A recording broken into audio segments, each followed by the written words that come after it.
Hey guys, welcome back to another episode of the Unknown Hobo. As always, I'm your forever confused host, Marlon.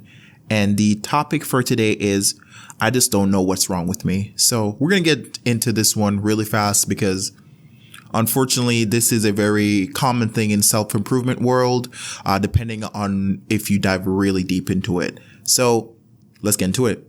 And the main thing I want you to understand is there's nothing actually wrong with you. Now, everyone has said this. Some people, you hear it a lot, but none of us really believe it.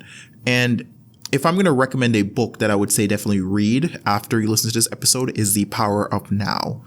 And the example that they talk about, which I've used in previous episodes before, is when is a flower perfect? Is it when it's a fully bloomed flower? Is it when it's growing? Is it when it's a seed? Is it when it's dead? Now, everyone might have different answers. Some people might be like, oh, it's perfect when it's perfectly in bloom, or whatever it may be. Or even people might say it's perfect when it's a seed because you can cross-pollinate it or do whatever you want with it. I don't know how cross-pollination works, if you can't tell.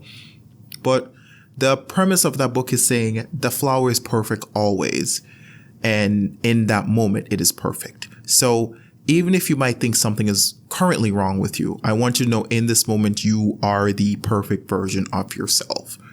Now, there's the other side of the spectrum where this doesn't mean improvements cannot be made. Yes, we are perfect because right now we are the perfect version of what we can be.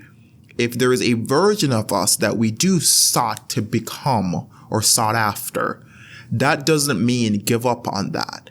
That doesn't mean what you are currently is bad or inadequate or whatever verbiage you want to use.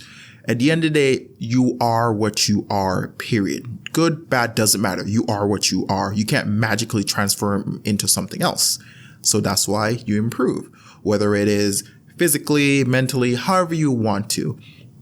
But you have to understand there's nothing wrong with you. That does not mean to go and say things are out of your control, which of course there's certain things that are out of your control, but you are who you are. You're the only person that can control you. It does not matter what the situation is. You are the only person that can control you.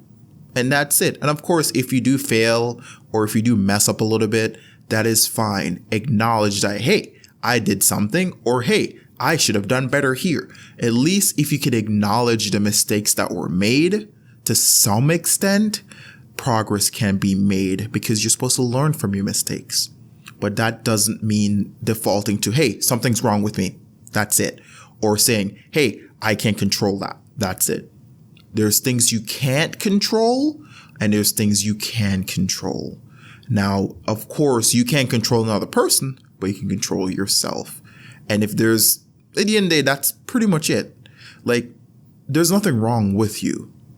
And if you can prove to me that it's saying something is wrong with you, and I don't mean on a grand scheme of things like this and blah, blah, blah. You can say you're clumsy. You're clumsy and you break things all the time. There's nothing wrong with you.